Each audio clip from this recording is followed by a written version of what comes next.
Beleza, professor. Então, o professor Alan, não é? Aqui da Ubra. Nós estamos aqui com o Thiago, não é? Eu, tentando ser um cameraman aqui. Professor, aqui é pelo que eu tô vendo, você fez um recorte de solo, né? Isso aí. Esse é o primeiro ano que foi feito isso, professor? Isso, esse na verdade é o segundo ano. Então, certo. Bom dia aí para quem está nos assistindo. Esse aqui, eu sou o professor Alan, aqui da Ubra de Paraná. Então nós estamos aqui dentro de um perfil do solo, né, de uma escavação que foi feita para mostrar um pouco do que é o solo, além daquilo que a gente vê na superfície. Então o solo ele tem muita dinâmica, ele é um composto que tem na sua formação, né, materiais minerais e orgânicos. E aqui a gente vem para mostrar, né, esse perfil do solo um pouco sobre essas características químicas do solo. Então, só para a gente falar um pouquinho da questão, esse solo que é um argissolo, né, um chamado de argissolo vermelho e amarelo distrófico, ele é um solo pobre quimicamente, naturalmente pobre. E, na verdade, esse solo ele tem características químicas naturais do seu material de origem que lhe confere uma certa acidificação. Então, ele é um solo que tem altas concentrações de alumínio e também altas concentrações de hidrogênio. Isso é natural do processo de formação desse solo. A gente observa aqui vários elementos químicos, né, que são importantes para a nutrição das plantas, dentre eles nitrogênio, fósforo, potássio, cálcio, magnésio e enxofre, que são os macronutrientes. Também tem aqui o cobre, o ferro, o manganês, o zinco, o molibdênio, temos aqui o cobalto, são todos elementos também importantes, micronutrientes importantes para a nutrição das plantas. Na nossa região, esses elementos estão presentes nos solos aqui da região amazônica.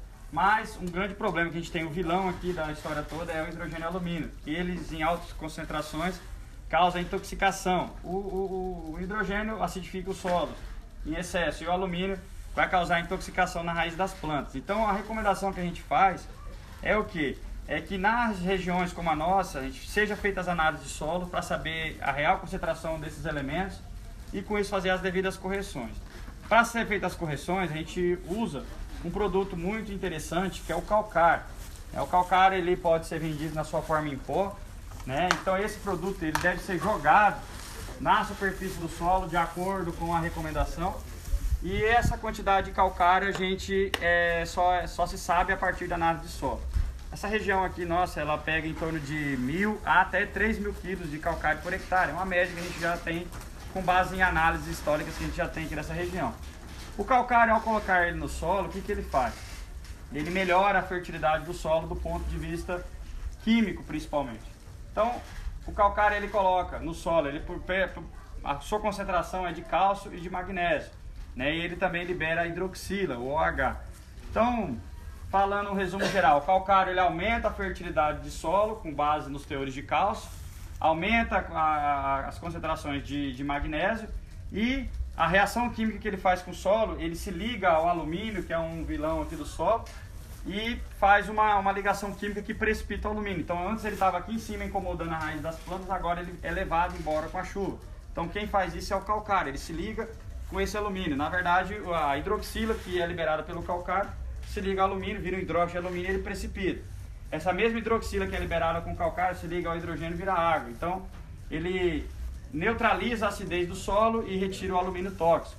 Então o solo com calcário automaticamente ele melhora as questões da fertilidade química do solo por proporcionar maior nutrição do solo, disponibilizar nutrientes que já existiam no solo, como o fósforo, o molibdênio, o cloro, o nitrogênio, o enxofre, o boro, o cálcio, o magnésio, o potássio, dá uma certa diminuída em alguns outros micronutrientes, como ferro, cobre, manganês e zinco, por também ser cátions e também fazer a mesma ligação parecida com a ligação do alumínio.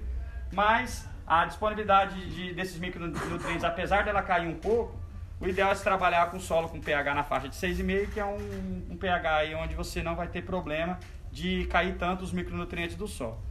Caso os micronutrientes caiam e a gente queira que as culturas sejam produtivas cada vez mais ano, o ideal é sempre que se faça uma calagem no solo, que é a aplicação do calcário, mas também a utilização de adubos para melhorar ainda mais a fertilidade desse solo.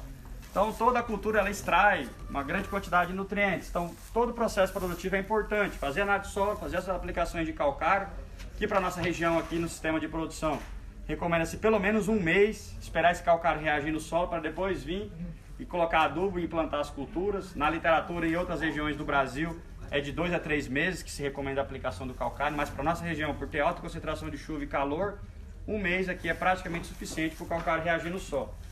Faz a aplicação do calcário e depois vem com a parte química. Então a gente entra aqui com as adubações. Adubação tanto de base, com fósforo, com nitrogênio, com potássio e também micronutrientes, mas principalmente a adubação de fósforo na base, ela é muito importante.